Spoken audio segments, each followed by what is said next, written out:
করতেছি।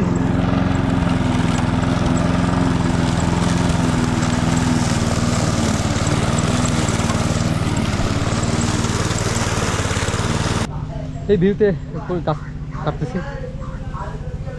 দেখেন কি চমৎকার অসাধারণ ভিউতে কাজ করতেছি। অসম্ভব ভিউ, প্রকৃতির মাঝে আসি এবং কাজ করতেছি, জঙ্গল পরিষ্কার করতেছি,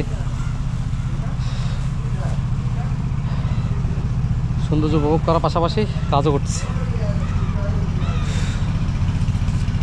দেখেন কি চমৎকার।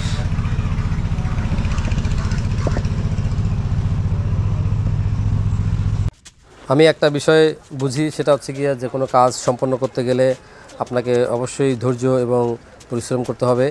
আমাদের এই মায়াবী দ্বীপের বয়স 2 বছর।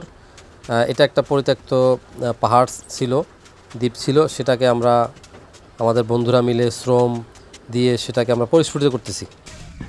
যখন পাহাড়টা আমরা মালিক থেকে বুঝে নেই, তখন যে রূপটা ছিল, আর এই 2 বছরে আমাদের বন্ধুদের শ্রম, ঘাম, পরিশ্রমের বিনিময়ে এখন যে পাহাড়ের রূপটা চলে আসছে, এটা আসলে আমাদের কাছেই অকল্পনীয়।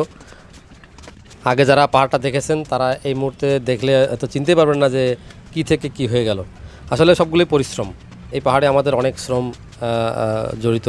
আমরা অনেক শ্রম দিচ্ছি, আমার বন্ধুরা মিলে, সবাই মিলে প্রতিনিয়ত কাজ করতেছি। বিশেষ করে আমাদের বন্ধু ফজলে আলাহি, ওর কথা না বললেই নয়।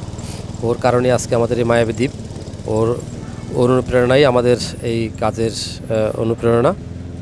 আমরা বন্ধুরা প্রায়ই ছুটির দিনে দলবল নিয়ে চলে আসি, এখানে রান্নাবাড়া করে খাই এবং সারাদিন কাজ করি আমরা এখানে দ্বীপে। পরিচর্যা, গাছ লাগানো, ঘাস কাটা।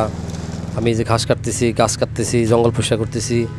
হ্যাঁ, এই যে কিছুদিন পরপরই জঙ্গলগুলো বড় হয়ে যায়, এগুলো কেটে দিলে একটু যারা এখানে ট্যুরিস্ট ট্রাভেল যারা আসে, তারা এই ভিউগুলো সুন্দর মতো উপভোগ করতে পারে। এবং জঙ্গল থাকলে হয়তো সাপ কোপের ভয় থাকতে পারে, হ্যাঁ, সেদিক থেকেও নিরাপদ হয়। একটা ট্যুরিস্ট তারা সুন্দর স্বাচ্ছন্দ্যভাবে আমাদের এই দ্বীপটাকে উপভোগ করতে পারে।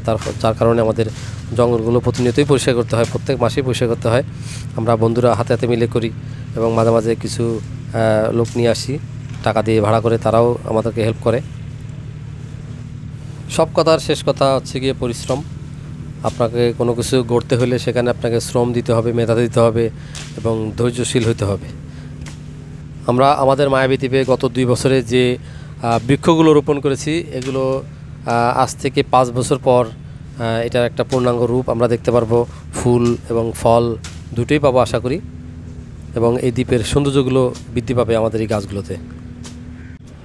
ভ্রমণ পিপাসু যারা আছেন তাদের উদ্দেশ্যে আমার একটি কথা, আপনারা আসুন আমাদের মায়াবী দ্বীপে। এখানে আপনারা পরিবার পরিজন নিয়ে খুবই চমৎকার পরিবেশে আপনারা সময় পার করতে পারবেন। আমাদের এখন কটেজ রেডি হয়ে যাচ্ছে, কটেজে উঠতে পারবেন, থাকতে পারবেন। এবং আমাদের কটেজে থাকলে আপনারা যে ভিউ পাবেন, আশা করি এরকম ভিউ খুব কম জায়গায় পাবেন। লেক ভিউ, পাহাড়, প্রকৃতির, পাখির ডাক সবই পাবেন আমাদের এই দ্বীপে। এবং খুবই সুন্দর একটা পরিবেশ আমরা তৈরি করছি আপনাদের জন্য। যাই হোক, ভালো থাকবেন সবাই, সবাইকে আসার আমন্ত্রণ রইল। আল্লাহ হাফেজ।